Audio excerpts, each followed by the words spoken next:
रात गहरी हो चुकी थी। आसमान पर चांद बादलों के पीछे छुपकर जैसे खामोशी से जमीन को देख रहा था। ठंडी हवा के झोंके कच्चे घर की दीवारों से टकराकर अंदर आ रहे थे, मगर उस छोटे से घर के अंदर अजीब सी गर्मी, घबराहट और टेंशन का बोझल माहौल था, जैसे हवा भी सांस लेने से डर रही हो। चारपाई पर सलमान झुक कर बैठा था। उसका माथा पसीने से तरता, हाथ बेचैनी से आपस में जकड़े हुए थे। आंखों में परेशानी के साए और दिल में अपनी ही किस्मत के खिलाफ शिकवा, गुस्सा और नफरत उबल रही थी। उसकी सोच उसे अंदर ही अंदर जला रही थी। अंदर कमरे में उसकी बीवी आमना ने अभी अभी तीसरी बेटी को जन्म दिया था। कमजोरी से उसका जिस्म टूट रहा था, मगर मां बनने की ममता उसकी थकन पर भारी थी। दाई धीमी चाल से बाहर आई। उसने दुपट्टा ठीक किया, फिर नरमी से कहा, मुबारक हो, बेटी हुई है। ये अल्फाज सुनते ही जैसे वक्त रुक गया। सलमान का चेहरा सख्त हो गया, आंखों की रोशनी बुझ सी गई। खुशी की जगह अंधेरा उतर आया, गहरा बोझल अंधेरा। उसने गुस्से ने उठकर जोर से हाथ दीवार पर मारा। फिर बेटी, ये तीसरी है, मैं क्या करूं इनका? लोग हंसेंगे मुझ पर, कोई सहारा नहीं मेरा। उसकी आवाज में सिर्फ गुस्सा नहीं था, मजबूरी, शर्म और टूटी हुई सोच का जहर बुला हुआ था। अंदर बिस्तर पर लेटी आमना ने ये अल्फाज सुने तो उसकी आंखों में आंसू भर आए, मगर उसने हिम्मत जुटाई। कमजोर सी आवाज में कहा, बेटियां रहमत होती हैं सलमान, अल्लाह की देन होती है, इनमें बरकत होती है। मगर सलमान का दिल उस वक्त पत्थर बन चुका था। ना उसने बीवी की ममता देखी, ना बच्ची की मासूमियत महसूस की। उसकी सोच सिर्फ एक लफ्ज में कैद हो गई थी, बोझ। दिन गुजरते गए। घर के हालात पहले ही खस्ता थे। कच्चे घर की दीवारें, टूटा सा सामान और चूल्हे की ठंडी राख सब गुर्बत की गवाही देते थे। सलमान मजदूरी करता था। कभी दिन भर मेहनत के बाद कुछ पैसे मिल जाते, कभी पूरा दिन फिरने के बाद भी खाली हाथ लौटना पड़ता। हर शाम जब वो घर आता, तीनों छोटी छोटी बेटियां उसकी तरफ भाग कर आती, अब्बू आ गए। मगर जहां बच्चियों की आंखों में चमक होती, वहां सलमान के चेहरे पर बोझ उतर आता। वो उन्हें देखता, फिर नजर फेर लेता। उसका दिल बाप का कम, मजबूर आदमी का ज्यादा बन चुका था। वो अक्सर ठंडी सांस भरकर कहता, काश इनकी जगह बेटा होता, मेरा सहारा बनता, बुढ़ापे का सहारा, मेरा नाम रोशन करता।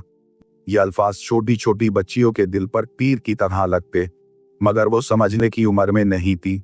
सिर्फ इतना समझती थी, अब्बू हमसे खुश नहीं। और यहीं से शुरू हुई वो कहानी जहां बाप की सोच इम्तिहान बनी और बेटियां अल्लाह ताला की रहमत का निशान। बड़ी बेटी ज़ैनब सिर्फ 8 साल की थी, लेकिन उसकी मासूम उम्र से ज्यादा उसकी आंखों ने जिंदगी देख ली थी। बचपन की शरारत उसकी मुस्कुराहट में कम और समझ उसकी खामोशी में ज्यादा नजर आती थी। वो अक्सर बाप के चेहरे को गौर से देखती, जैसे किसी किताब को पढ़ने की कोशिश कर रही हो, और उस किताब में उसे सिर्फ थकन नहीं बल्कि नफरत, बोझ और मायूसी लिखी नजर आती। एक दिन शाम के वक्त जब आमना रोटियां बेल रही थी, ज़ैनब धीरे से उसके पास आकर बैठ गई। कुछ देर तक चुप रही, फिर मासूमियत से पूछा, अम्मी, अब्बू हमसे प्यार क्यों नहीं करते? क्या हम अच्छी बेटियां नहीं? ये अल्फाज सुनते ही आमना के हाथ रुक गए।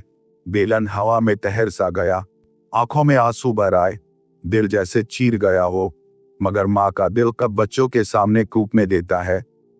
उसने फौरन आंसू पोंछे, झूठी सी मुस्कुराहट लबों पर लाई और ज़ैनब के बाल सहला कर कहा, नहीं बेटा, ऐसा नहीं कहते।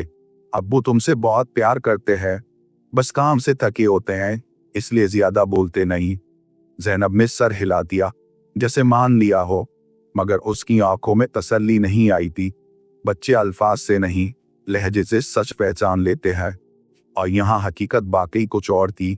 वक्त गुजरता गया, मगर घर की तंगदस्ती कम ना हुई।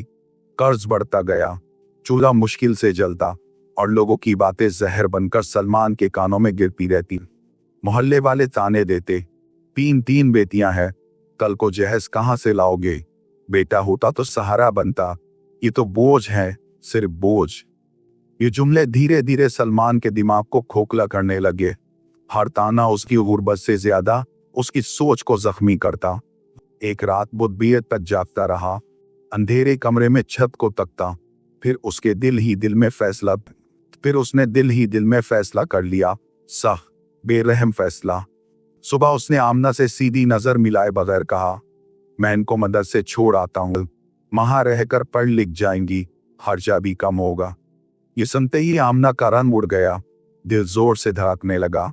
माँ का दिल फौरन समझ गया, ये सिर्फ मदरसे की बात नहीं, ये जुदाई की बात है। उसने सलमान का हाथ पकड़ लिया, रोकर गिड़गिड़ाई, खुदा के लिए ऐसा मत करो, मैं संभाल लूंगी सब, इन्हें मुझसे दूर मत करो। मगर सलमान का दिल उस वक्त पत्थर से भी सख्त हो चुका था। न आंसू पिघला सके, न इल्तिजा रोक सकी। वो दिन जो तकदीर बदल गया। सुबह का उदास सा वक्त था, सूरज निकला जरूर था, मगर जैसे उसकी रोशनी में भी उदासी घुली हो। तीनों छोटी छोटी बेटियां पुराने सिले हुए कपड़ों में बाप के साथ चल रही थी। उन्हें लग रहा था शायद बाकी पढ़ने जा रही हैं। उन्हें क्या खबर थी कि बचपन उनसे छीना जा रहा है। रास्ते पर छोटी बेटी उंगली पकड़कर चलती रही, बीच वाली चुप थी और बड़ी बेटी ज़ैनब बार बार बाप का चेहरा देखती रही। आखिर उसने हिम्मत करके पूछा, अब्बू हम कब वापिस आएंगे, अम्मी अकेली हो जाएंगी ना? सलमान ने नजर चुरा ली, गर्दन झुकाकर बस इतना कहा, जल्दी, बस पढ़ने जा रहे हो। मगर उसकी आवाज का बोझ उसका झूठ बयान कर रहा था। वो उन्हें शहर के एक पुराने यतीम खाने के बाहर ले आया। बड़ा सा जंग लगा गेट, दीवार पर उतरती हुई पैंग और अंदर से आती बच्चों की हल्की हल्की आवाजें। गेट खुला, बच्चियां अंदर गईं और गेट बंद हो गया। और उस लम्हे ने रिश्तों का एक दरवाजा भी बंद कर दिया। अंदर से बच्चियों की रोने की आवाज आती रही, अब्बू अब्बू। मगर सलमान ने पलटकर नहीं देखा, एक बार भी नहीं। उसने कदम तेज कर लिए, जैसे आवाजों से भाग रहा हो। जब आमना को पता चला, उस पर तो कयामत टूट पड़ी। वो दीवानी सी होकर घर से निकली, नंगे पांव दौड़ती रही, सांस फूल गई, मगर माँ का दिल रुकता कहाँ है। जब यतीम खाने पहुंची तब तक देर हो चुकी थी। गेट बंद था, बच्चियां अंदर थी और जुदाई लिखी जा चुकी थी। आमना जमीन पर गिर गई, फूट फूट कर रोई, फिर सजदे में गिरकर सिर्फ इतना कहा, या अल्लाह, मेरी बेटियों का तू ही सहारा है। अगर इनका बाप इन्हें बोझ समझता है तो तू इन्हें अपनी रहमत का बोझ बना दे, इनकी जिंदगी को रोशन कर दे। उस दिन एक माँ की दुआ सीधी अर्श तक गई और वहीं से कहानी का रुख बदलना शुरू हुआ। शुरू के दिन बहुत सख्त थे। छोटी बेटी रात भर रोती रहती, मुझे अम्मी चाहिए, मुझे घर जाना है। बीच वाली चुपचाप आंसू पोंछती रहती और बड़ी बेटी ज़ैनब अपनी उम्र से बहुत बड़ी बन रही थी। वो दोनों बहनों को सीने से लगाती, उन्हें सुलाती, खुद रात भर जागकर चुप चुप रोती। मगर अल्लाह जब इम्तिहान देता है तो साथ रहमत भी भेजता है। वहीं यतीम खाने में एक बुजुर्ग खातून थी, फातिमा आपा। उन्होंने जब इन 3 मासूम बच्चियों को देखा, उनकी खामोश आंखों का दर्द महसूस किया तो उनका दिल पिघल गया। वो आगे बढ़ी, तीनों को अपनी बाहों में ले लिया, अनरमी से कहा, आज से तुम यतीम नहीं, मेरी बेटियां हो। मैं तुम्हें कभी अकेला महसूस नहीं होने दूंगी। उस लम्हे जुदाई के अंधेरे में पहली बार रहमत की रोशनी जली। फातिमा आपा ने वाकई उन बच्चियों को सिर्फ पनाह नहीं दी थी, बल्कि उनकी जिंदगी को नया रुख दे दिया। वो उन्हें रोज अपने पास बिठाती, प्यार से समझाती, तालीम देती, कुरान की तिलावत सिखाती, हर हर्फ की अदायगी ठीक करवाती, लिखाई पर तवज्जो देती, सिलाई कढ़ाई का हुनर सिखाती और सबसे बढ़कर अदब, सब्र और शुक्र का दर्ज देती। धीरे धीरे वो यतीम खाना उन बच्चियों के लिए कैद खाना नहीं, रहमत का घर बन गया था। फिर एक दिन मदरसे में सालाना महफिल का इंतजाम हुआ। महफिल रोशनियों से सजा दी गई। मेहमान दूर दूर से आए, बच्चियों से तिलावत करवाई जा रही थी। जब बड़ी बेटी ज़ैनब का नाम पुकारा गया तो वो हल्की सी घबराहट के साथ स्टेज पर आई, दुपट्टा ठीक किया, आंखें बंद की और तिलावत शुरू कर दी। जैसे ही उसकी आवाज महफिल में गूंजी, पूरा हॉल खामोश हो गया। उसकी आवाज में अजीब सा दर्द था, लेकिन साथ ही इतनी मिठास, इतनी रूहानी गहराई कि हर सुनने वाला बेइख्तियार रो पड़ा। लगता था जैसे अल्फाज नहीं, उसका गुजरा हुआ दर्द तिलावत बनकर निकल रहा हो। महफिल के बाद एक अमीर औरत फातिमा आपा के पास आई। उसकी आंखों में आंसू थे। उसने पूछा, ये बच्ची किसकी है? फातिमा आपा ने मुस्कुरा कर जवाब दिया, अल्लाह ताला की अमानत है। ये जुमला सुनते ही उस औरत का दिल पिघल गया। उसने फौरन ज़ैनब की तालीम, परवरिश और मुस्तकबिल की जिम्मेदारी अपने सर ले ली। यहाँ से ज़ैनब की जिंदगी का पहला रोशन बाब शुरू हुआ। बीच वाली बेटी हीरा का मिजाज मुख्तलिफ था। उससे सिलाई कढ़ाई का शौक बचपन से था। जो सीखती उससे बेहतर बना देती। कपड़े पर फूल बनाती तो लगता जिंदा हो जाएंगे।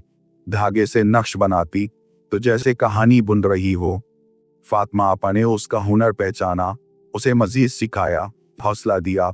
कुछ ही सालों में उसके हाथ की कढ़ाई शहर भर में मशहूर हो गई।